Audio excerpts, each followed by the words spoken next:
And I think good whistleblower attorneys are born. I don't think that they're trained. I think they're born. I think they're just some lawyers like me that don't like sending a bill to a client. I never felt comfortable billing a client just based on my time. I love being able to bill a client or to recover money based upon my results. So my clients never pay us a penny if we don't win money for them. Wilbanks and Bridges, effective and experienced representation for whistleblowers. Okay, well, I'm very interested in helping you, but the first thing we need to do is set a time to get together. His partner is Susan Guenlock. Our firm works really hard. We don't take shortcuts. The government asked me to review 28,000 documents. I reviewed 28,000 documents. I don't take shortcuts. When I'm given a task to do, I do it 110%, and so does Marlon. The Taxpayers Against Fraud annual dinner. Ellen Kunz was named Whistleblower of the Year. She received part of an $85 million settlement with a hospital in Florida. Marlon was her attorney. He will have your back through the whole process. And I think for anyone thinking about being a whistleblower, you need someone to have your back because you lose your whole support system.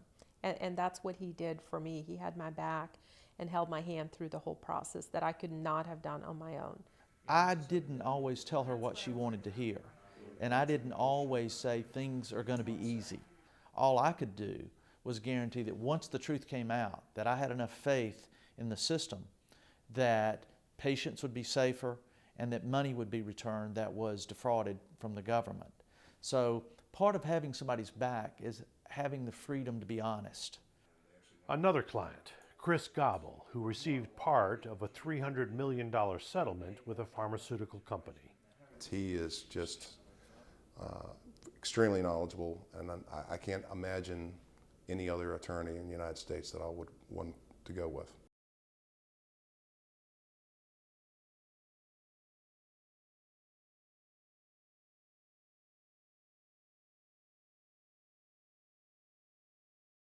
Lawyer of the Year, Wilbanks and Bridges. Why call them?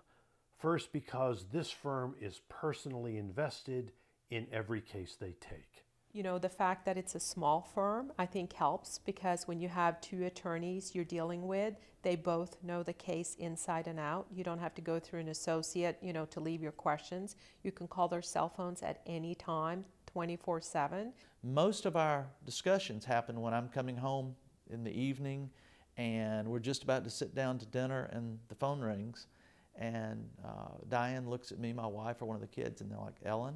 I'm like, "Yes, it's Ellen."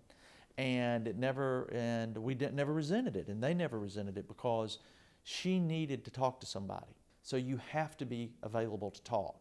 You can't trade messages in this business. She needs real-time answers, and that's what I gave her.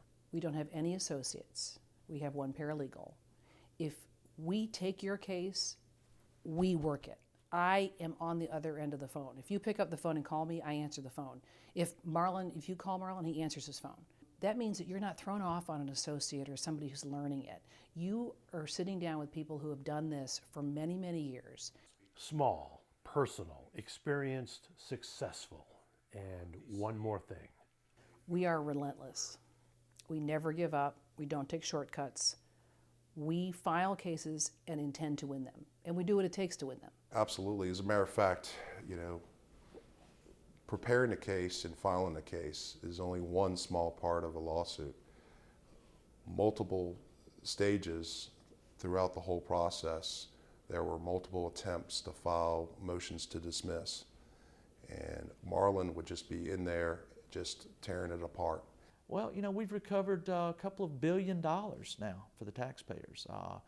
We've been very lucky, very successful, very blessed in this practice. We have a very high ratio of cases that we take where the client recovers money. Okay, so how long between the time... Finally, this. If Wilbanks and Bridges takes your case, they will make this pledge to you as their client. If we do take your case, it's because we think it's a good one, and we will do everything that anybody could do to win that case. I won't take a case unless I think the chances of success are excellent. I don't want to take a close call. I take the cases where the facts are strong, the liability is clear, and I know based upon my experience that we have a high likelihood of success at a very high level. Year after year, for almost 20 years, these lawyers have been fighting for their clients, for whistleblowers, though often in this office you will hear a different word, hero. They are heroes. They're heroes in the truest sense of the word. They are people that come forward with no guarantee of financial reward, but that come forward with a story that benefits hundreds and thousands and tens of thousands of people. And they put the benefit of the taxpayer and the benefit of the truth above their personal comfort zone. That's a hero. That's a hero. That's somebody doing something that they don't have to do for the benefit of others.